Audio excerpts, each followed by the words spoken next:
Welcome to Now We're Getting Somewhere. I'm Katie, and I'm a certified life coach, but I've also been a management consultant at McKinsey and a product manager at a tech startup. In other words, I know what it feels like to have a life that looks pretty good on paper, but doesn't feel as good as I want it to. I help my professional clients develop lives that are more meaningful, happy, and also more successful. And I want to share the same practical insights with you. Let's go.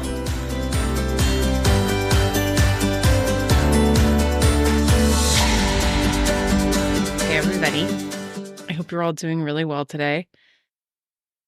I have this deep, lingering cough. Do any of you guys feel like you've been sick for like the past month or so straight? Somebody who also has preschool age kids was telling me that she feels like her family has been sick basically constantly the past month or two. And I feel like that has been true for my family. My poor husband has been like very sick the past month, and I have just been mildly sick, but then I have this lingering cough. Anyway, if that's you, that's me too.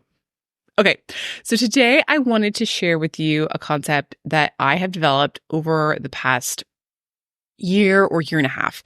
And like most of my best concepts, it came out of my work with my one-on-one clients. I was working with one of my wonderful one-on-one clients in particular, and I was trying to describe to her what I noticed about her experience in the world, this quality that she had as a person, which was both an incredible strength, but it also caused her some genuine pain. And I captured it in this metaphor, which I share with her, which I called the princess and the pea. And once I shared it with her, it seemed to give her a lot of relief. And it also had some practical implications for how she interpreted her life and how she acted in her life going forward. And we would talk in our work together about the pea and the princess and the pea all the time. And I often have very custom metaphors that I create for each of my clients that kind of describe their experience in the world. So for a long time, I just assumed that this was just her. But then I found another client about a year later who was also going through kind of a very similar situation, suffering in a very similar way. And I shared that metaphor with her too. And similarly, it also seemed to really land and give her a lot of relief and provide this different lens through which to see these ways in which she was struggling. And I've come to realize that this podcast is a really fun place in which to kind of unpack some of these really specific ideas or ideas that I assume are more specific or more niche. Because sometimes, like with this episode I shared a few months ago about loving families and individuation, some of these ideas that I assume are kind of niche or more specific actually apply to more of us than I realize. So today I want to share that concept with all of you, the concept that I initially share with my clients. I suspect that it may land with a number of you. And if it doesn't, maybe you can think of someone you know who it applies to. Maybe you'll be sitting with a friend or a loved one who's really sharing their heart with you and they're suffering with you. And you can share this metaphor at just the right moment and it will really turn their day around. So with that as background, I want to do a few things in this episode. First, I want to share with you a bit more about the client who I first developed this metaphor for. I'm going to share it all without any identifying information about her, but I just want you to better understand the context. Then I want to remind you about the story of the princess and the pea in case you can't remember it or in case you never learned it. And then finally, I want to talk about some of the lessons that I take away from this metaphor and this story as an allegory that you might take away too, and what you can do with those lessons practically. With that all in mind, let's first talk about my very wonderful client. This client was and is very sensitive and has been for her whole life. One way in which she is sensitive is to injustice. She cares passionately about justice in the world. She is profoundly attuned to all of the problems that exist in the world. They really affect her on a very deep level.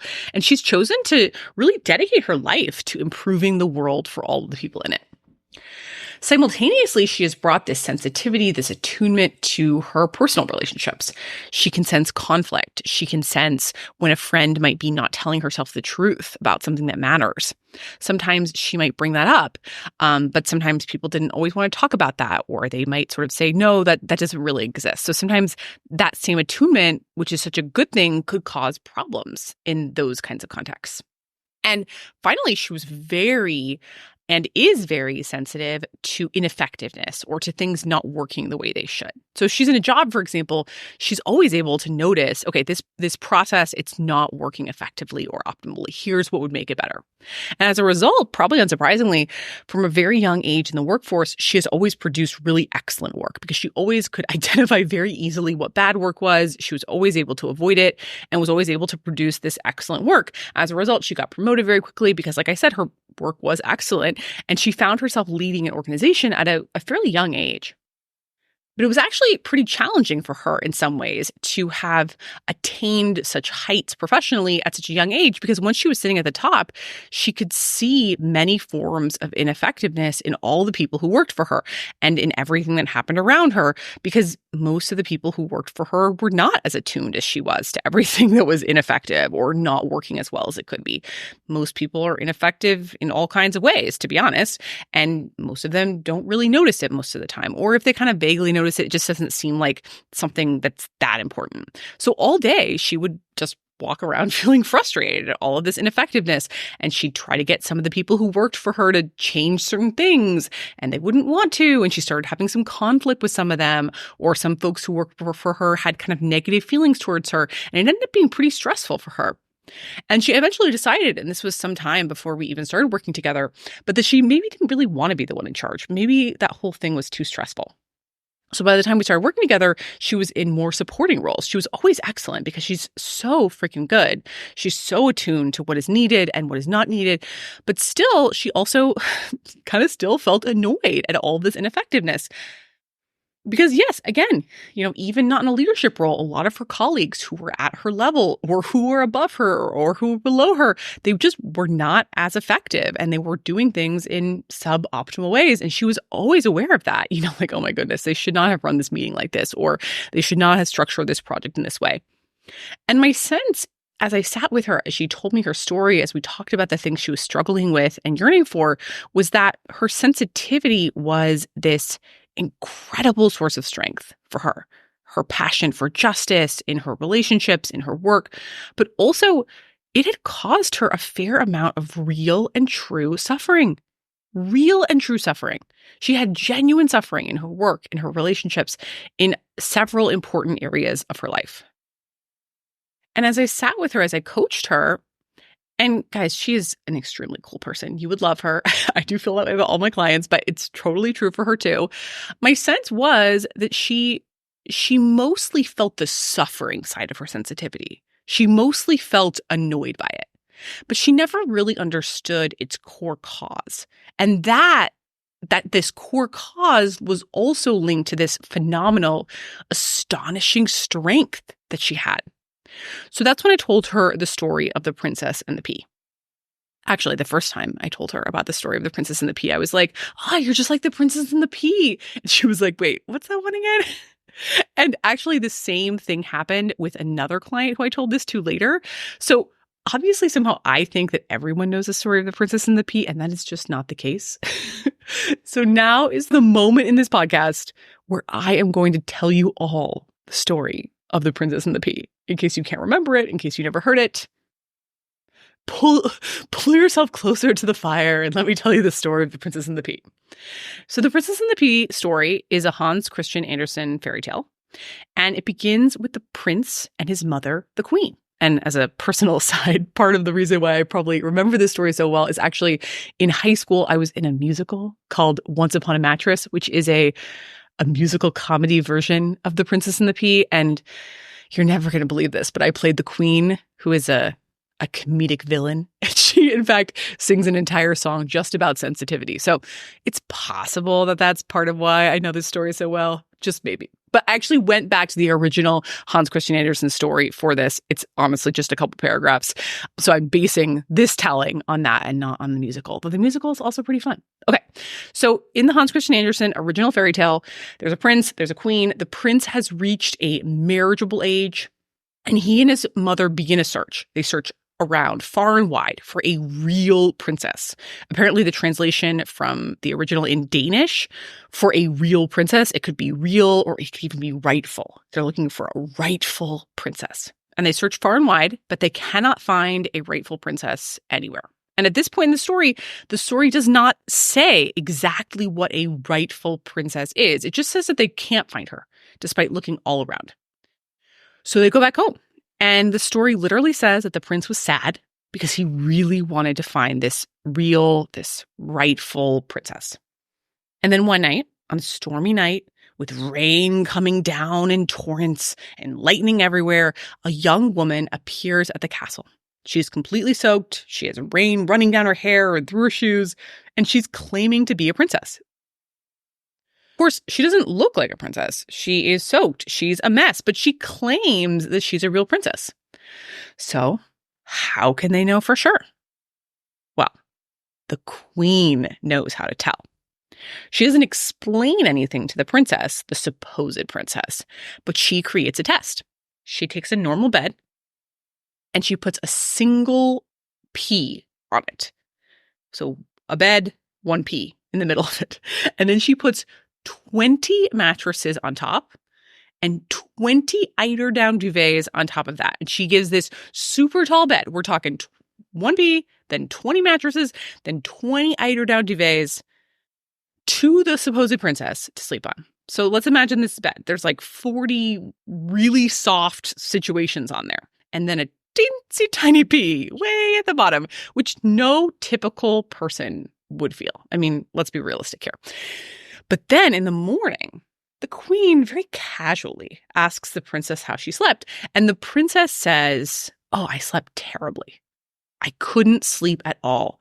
I'm black and blue. There must have been something terrible in this bed." She literally says, "I'm black and blue."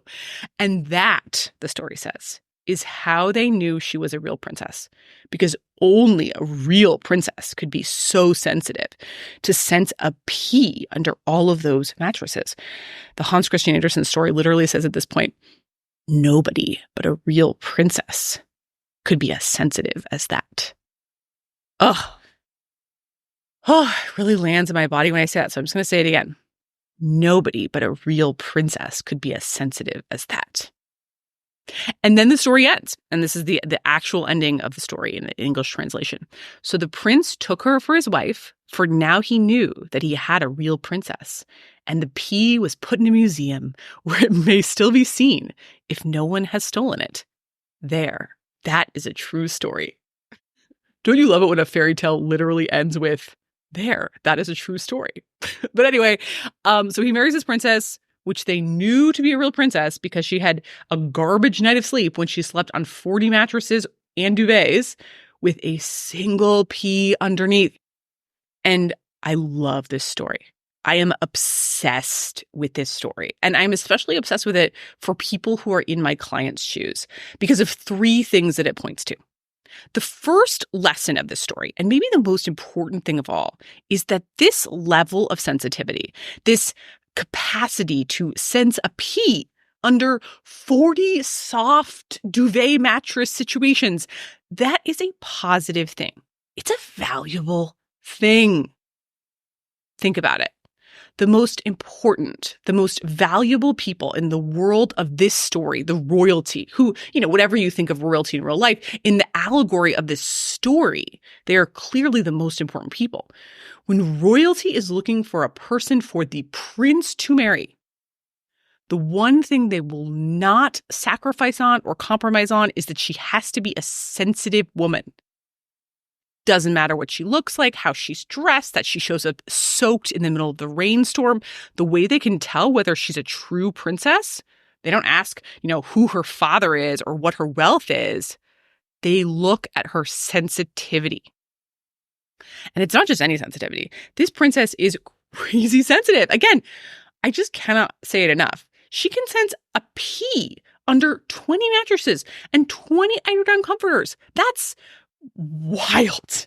So the sensitivity of this is very exquisite, royally valuable sensitivity. So that's the first lesson to take away from this, that sensitivity is wildly valuable. But it's not the only lesson. The second lesson, I think, to take away from this story is that this high level of sensitivity, this capacity to sense a pea under 20 mattresses and 20 eiderdown duvets, this can cause genuine suffering. Again, this princess had a tiny pea under all that soft stuff, and she said she was black and blue. She said she couldn't sleep a wink. Let's take a second to extrapolate here to the rest of this princess's life. Can you imagine the suffering this poor woman must have experienced in all kinds of parts of her life? I mean, if that's how she sleeps with a gazillion mattresses and a teensy tiny pea underneath, can any bed be okay? She must struggle to sleep in all kinds of places. She must struggle to be comfortable in all kinds of situations. Like if a speck of dirt is in her shoe, is she going to be okay? She might not be. Her foot might be black and blue. And I think for the people to whom I would apply this allegory, they are uncomfortable in a lot of situations in their lives. And a lot of situations where other people are not uncomfortable. When other people notice nothing wrong at all. If you put all kinds of other women with pure bloodlines or lots of wealth or fathers who are kings on those beds, most of them, we could say virtually all of them, with the exception of this one woman, they'd all be totally fine. And to go back to my clients, or even the client I was talking about right at the beginning, she felt genuine discomfort at almost all of her workplaces because she could find issues with all of them that most people did not seem to notice. She felt a real genuine sense of discomfort at the injustices in the world, and most people did not notice them. So this exquisite level of sensitivity, it can cause real, genuine suffering. That's the second lesson. The third lesson from this story is that this high level of sensitivity, this capacity to sense a pea under 20 mattresses and 20 duvets, it is rare. The prince and the queen looked far and wide for a rightful princess for the prince to marry, and they simply couldn't find one. They talked to all of these supposed princesses, but none of them were true and rightful princesses. I like to imagine the princess who they did eventually choose, who the prince eventually did marry, in all the years of her life before she met the prince and the queen and she was declared this rightful princess. I mean, she's so wildly sensitive. She can't sleep anywhere. She's picking up on tiny specks of dirt underneath her shoes. It seems entirely possible to me that her life may have felt very isolating. People around her might have been like, girl, what's your problem? Can't you get it together? That's just a speck of dirt. So if any of you listening to this feel like, wow, no one around me is picking up on these things that I'm picking up on, they are all able to live their lives like this doesn't matter. Yeah, you're right. You're right about that. Other people, they're not picking up on what you're picking up on. And this doesn't necessarily mean that it's a problem. Again, your sensitivity can be this beautiful, profoundly valuable thing. It can be a royally valuable thing, but also it is uncommon. Again, it's not unheard of, but it's uncommon. Other people, perhaps the majority of people, they are not like you. So I love this story because it combines all of these three important lessons. That sensitivity is important and positive and profoundly valuable. Please do not forget that, but also that it can lead to suffering and also that it's rare. So you might feel kind of alone and isolated in that suffering. And that's what I want to invite you to take away from this story. If you are someone who might be a princess in the pea or a prince in the pea or a non-binary royalty and the pea. So let's assume that all these points from this allegory that I just shared are true. Yes, it's a wonderful, valuable trait. And also, yes, it can cause suffering. And yes, it can be rare. The next question, of course, which might be on your mind or your heart is, what do we do with that? What did my clients do? What can you do? So one of the things I told that client and that we worked on together and that I've told a second client who had the same issue was that in general, we're trying to capitalize on the upsides of being a princess of the pea, and we're trying to minimize the downsides. So there's a few questions that I've asked my clients who have this trait and that you can ask yourself. The first one is, how can you really celebrate your amazing sensitivity? I'll say that again. How can you celebrate your amazing sensitivity? If you have this trait, you are genuinely noticing things in the world that other people are not picking up on. This can be a huge advantage to you in all kinds of parts of your life, from work to personal relationships to art to just experiencing the richness of the world. So I just want to make sure that you are really appreciating that about yourself. Do you have a positive narrative in which you say to yourself, yeah, this sensitivity lets me really connect with people deeply. It lets me do high quality work. It lets me be really attuned to the world. Do you have an ongoing narrative in your head which says, there are many things I like about myself and my life, which sensitivity is the source of? I think many people who identify with this kind of princess and the pea narrative can get into a bit of a negative space about their sensitivity. So I want to really make sure that the positive side is celebrated and then it's top of mind.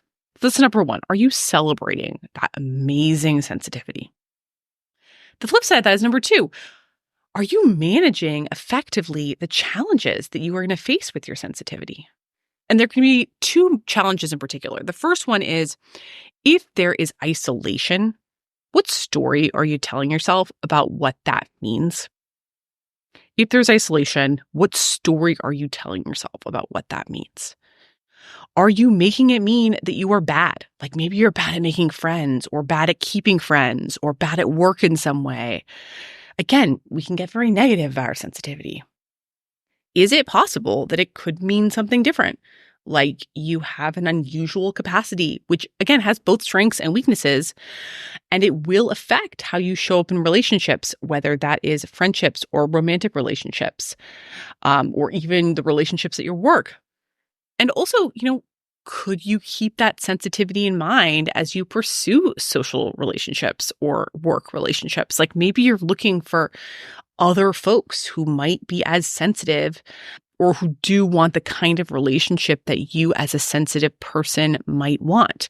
Maybe one that is more open or more connected or more subtly attuned. Again, if you are feeling like sometimes it's hard to connect with people or people don't seem to understand you, are you making that mean that you're bad, or are you making that mean that you're just looking for something very particular, which just not everyone is looking for?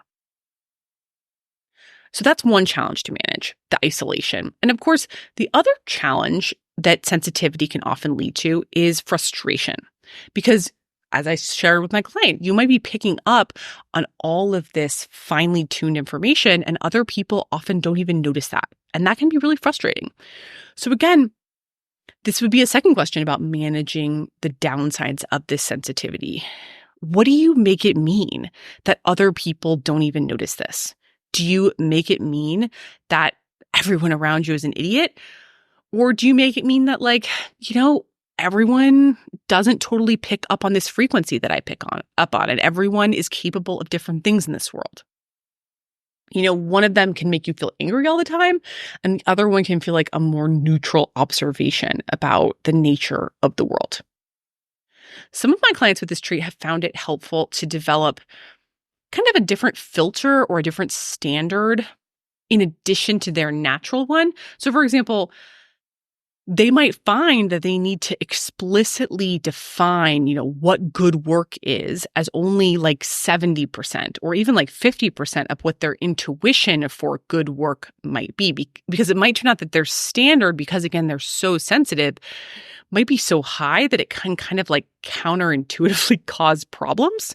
Again, because they're so attuned to what good work is. They're always doing this sort of like incredibly high caliber work. They're so maybe resentful or angry at other people. They can spend so much time being angry and resentful at work that other people aren't registering what they're registering. And so they actually need to just kind of revise their standard down at least a little bit. We don't want to do bad work, but we just want to sort of take the edge off of some of that resentfulness or anger. Other clients in the situation have found it helpful to make sure that they just at least have a wide range of things that they are interested in and pursuing and that support them as people. So just as an example, that they aren't putting everything they have into their work experience and then feeling frustrated, but that they have hobbies they're pursuing or social groups that are really important to them as well. So overall, there are a lot of different actions that can be taken, but I just think at minimum, naming this trait that you might be a prince or a princess or a non-binary royalty person with a P, that can be so helpful. To name that there is nothing wrong with you, that this is just a trait. Yes, it's rare. And yes, it can cause suffering, but it can also be a source of a lot that is wonderful about you as a person and in your life too. And I just want to talk about one last thing before I wrap up this topic. I often talk about sensitivity in my work. It's a real beloved topic of mine. I'm a very sensitive person myself.